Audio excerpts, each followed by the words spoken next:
आज हम डिस्कस करेंगे इंजीनियरिंग फिजिक्स के एक इम्पॉर्टेंट टॉपिक पर जो है माइकलसन मोरले एक्सपेरिमेंट।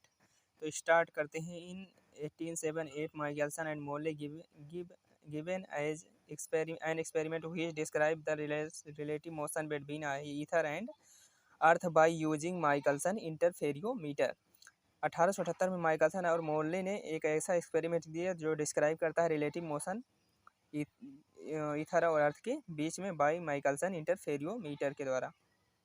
अगली हेडिंग है ether hypothesis. According to the Huygens theory of secondary wavelength, a light wave traveling medium from one point to another point with respect to hypothetical stationary medium known as ether। कह रहा है कि Huygens theory के according to the Huygens theory of secondary wavelength a light wave, secondary wavelength of Huygens theory के अनुसार क्या होता है कि जब लाइट वेव ट्रेवल करती है one point to another point with respect to hypothetical stationary medium, तो उसे कहते हैं ईथर। ईथर उसी को कहते हैं व्हिच आर जो इनविजिबल होता है, फ्री ट्रांसपेरेंट होता है, मासलेस होता है, रेजिस्टिव मीडियम होता है with respect to which ether rotates, मतलब रेजिस्टिव नहीं, कोई अपोज नहीं करता है। अब आता है एक्सपेरिमेंट। एक्सपेरिमेंट में एक यस सोर्स ऑफ लाइट ले लेते हैं, इसको ऐसे मिरर बना लेते हैं, इसमें से इंसिडेंट कराते हैं ऐसे। ये है यम2 मिरर है, ये यम प्लेट है, ये यम1 है। ये 45 डिग्री है, 45 डिग्री इसका एंगल है। तो स्टार्ट करते हैं। Let a parallel beam of monochromatic light wave incident on semi silvered surface placed at 45 degree then it. करा है कि एक parallel beam of monochromatic light लेते हैं जो इंसिडेंट कराते हैं सेमी सिल्वर्ड सरफेस। ये जो ऐसे बना है ये सेमी सिल्वर्ड सरफेस है और सेमी सिल्वर्ड सरफेस ग्लास पर, ये ग्लास प्लेट है, placed at 45 degree Celsius 45 degree Celsius पर प्लेस्ड है। Then it partially transmitted and partially reflected and both are reflected back from mirror M1 and M2। दोनों partially transmitted होते हैं, partially reflected होते हैं एंड दोनों reflected होते हैं मिरर M1 एंड M2 पर, और मिलते हैं with each other a semi silver surface, और एक दूसरे सेमी सिल्वर सरफेस पर मिलते हैं एंड फॉर्मड इंटरफेरेंस फ्रिंजेज, और इंटरफेरेंस फ्रिंजेज क्या करते हैं, फॉर्म करते हैं। फिर है in ether medium rest frame है। If L is the separation of mirror M1 and M2। करा कि यल क्या है, सेपरेशन ऑफ मिरर और M1 एंड M2 है फ्रॉम प्लेट P, और C is the speed of light and total time taken by transmitted wave. कह रहा है total time taken of transmitted wave क्या होगी, 2L/c। Total time taken by reflected wave भी 2L/c होगी, क्योंकि जितना जा रही है उतना वापस आ रही है। तो डेल्टा टी इक्वल टू हो जाएगा 2L/c माइनस 2L/c, तो जीरो हो जाएगा। देयर फोर टाइम डिफरेंस कितना आएगा, डेल्टा इक्वल टू जीरो हो जाएगा। And path difference delta x equal to zero हो जाएगा। जब टाइम जीरो है तो कोई पथ ही नहीं तय करेगी, दूरी ही नहीं तय करेगी, डिस्टेंस, तो पाथ डिफरेंस भी क्या रहेगा, जीरो ही रहेगा। ऑन ईथर मूविंग फ्रेम में क्या है, अब ईथर आ गया मूविंग फ्रेम में, वही है। इसमें दो प्लेट लेते हैं, प्लेट लेते हैं ग्लास की P, और ये P डैश है। ये मूविंग प्लेट एक ही है, मूविंग ऑब्जर्वर में ऑब्जर्वर है कि दो है। ये M से M डैश हो जाएगा, ये M2 से M2 डैश हो जाएगा, और ये इस पर इंसिडेंट होकर ऐसे इस पर गिरेगी, v वेलोसिटी से मूव करेगी, ऐसे जाएगी, ऐसे लौट आएगी, ये ऐसे जाएगी। तो स्टार्ट करते हैं। Let the whole apparatus moving with velocity v in direction of incident beam. कह रहा है कि होल ऑपरेटस मूव करता है v वेलोसिटी से डायरेक्शन ऑफ इंसिडेंट बीम के, जहाँ पे बीम इंसिडेंट होती है उसके डायरेक्शन में। तो फार ट्रांसमिटेड रेज क्या होगा, the time taken by light wave to travel in distance from plate P to mirror M1 dash. कह रहा है कि वो टोटल टाइम ट्रेवल करने में जो लेगा P से mirror M1 dash equal to, तो क्या होगा, L/c minus b and from mirror M1 dash to P dash, P dash से M1 डैश जाएगा तो L/c प्लस b हो जाएगा। Then total time taken by transmitted wave, तो ट्रांसमिटेड वेव का टोटल टाइम टेकन क्या होगा, TH इक्वल टू हो जाएगा L/c minus b plus L/c minus c plus v। तो TH इक्वल टू आ जाएगा, कैलकुलेशन करने के बाद TH इक्वल टू आ जाएगा 2L/c in bracket 1 minus v square upon c square. For reflected rays के लिए लिखेंगे तो let T dash is the time taken by reflected rays to travel a distance from plate P together M2 dash. कह रहा है T dash क्या है, time taken reflected rays to travel distance from P plate से together M2 dash तक जाता है, तो PM2 इक्वल टू L1 या L, M2 dash equal to VT dash PM2 dash equal to CT dash.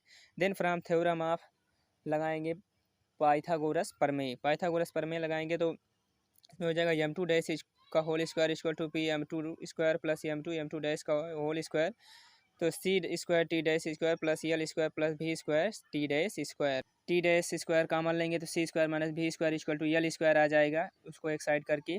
तो हम जानते हैं, इधर देखिए लिखा है T dash square equal to L square upon C square minus B square, T dash equal to N upon under root C square minus B square. Therefore total time taken by reflected rays क्या होती है, T B equal to two T dash. तो T dash क्या है, L upon under root minus C square minus B square. तो two L upon under root C square minus B square हो जाएगा to L upon C under root one minus B square upon C square, equation number 3 हो जाएगा। Hence the time taken time difference between them, इनके बीच में time difference क्या होगा, delta T equal to हो जाएगा T H minus T B. तो टी एच है two L upon C in bracket one minus B square upon C square bracket close, minus T B क्या है two L upon C under root one minus B square upon C square. तो two L upon C common ले लेंगे और इसको ऊपर ले जाएंगे तो one minus B square upon C square का इन्वर्स हो जाएगा minus one minus B square upon C square का की power one minus one by two हो जाएगी, क्योंकि ये अपान भी थे, अब ऊपर जाएगी तो माइनस लग जाएगा। Using binomial expansion. Binomial expansion क्या होता है, one plus X power N equal to one plus N X plus N N in bracket N minus one upon factorial two into X square plus dot dot होता है। In above equation and neglected the higher power of B square upon C. Above equation में क्या करते हैं, B square और upon C square की higher power को neglect कर देते हैं। तो इसमें आता है delta T equal to two L upon C in bracket one plus B square upon C square minus one minus B square upon two C square. Neglect करने पर two B square upon two C square हो जाएगा। तो delta T equal to हो जाएगा to L upon C into B square upon two C square, two से two cut जाएगा तो डेल्टा टी इक्वल टू हो जाएगा यल भी square upon C square, equation number 4। And होगा and the path difference between them, path difference क्या होगा, delta x equal to C delta T होता है, सी डेल्टा टी तो सी उसमें पहले से है तो सी से सी कट जाएगा तो यल भी स्क्वायर अपॉन सी स्क्वायर आ जाएगा।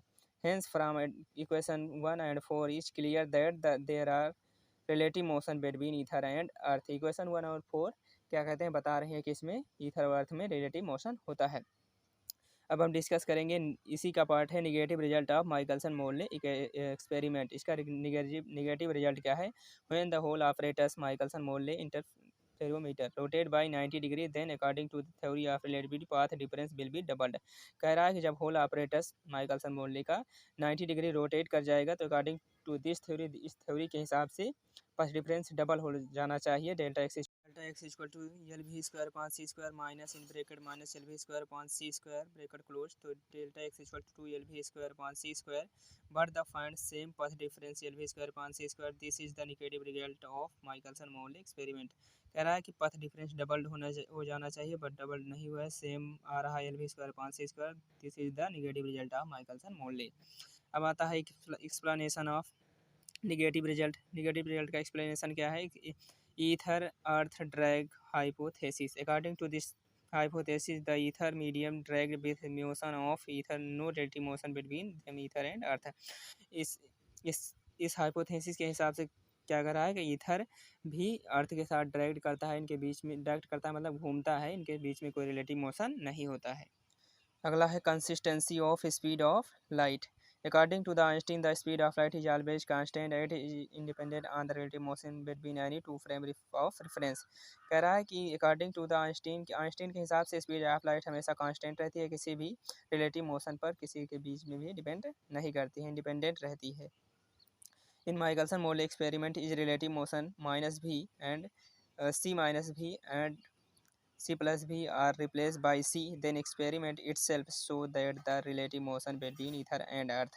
कह रहा है कि माइकलसन और मोरले एक्सपेरिमेंट में C minus B and C plus भी को C के द्वारा रिप्लेस कर दिया जाए तो एक्सपेरिमेंट अपने आप शो करता है relative motion between ether and earth. Ether and अर्थ में क्या करता है, रिलेटिव मोशन अपने आप शो करता है।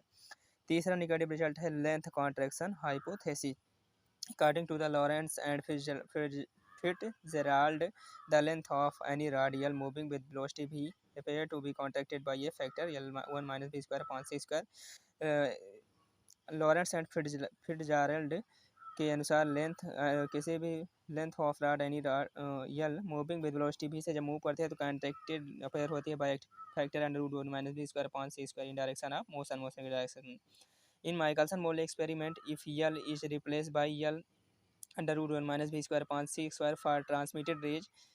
कह रहा है कि माइकलसन मोरले एक्सपेरिमेंट में यल को रिप्लेस कर दिया जाए L into under root one minus B square 5c square for transmitted rays, तो then T H equal to हो जाएगा 2l under root one minus B square 5c square 5c in bracket one minus B square 5c square, तो हो जाएगा 2l 5c under root one minus B square 5c square ये equal to T B यही होता है, तो T equal to हो जाएगा टी माइनस टी भी equal to 0। Hence there are no any relative motion between ether and earth. कह रहा है कि यहाँ पर कोई रिलेटिव मोशन ईथर और अर्थ के बीच में नहीं है। तो आई होप आपको वीडियो पसंद आएगा तो इस चैनल को सब्सक्राइब कीजिए, वीडियो को लाइक कीजिए, कमेंट कीजिए। थैंक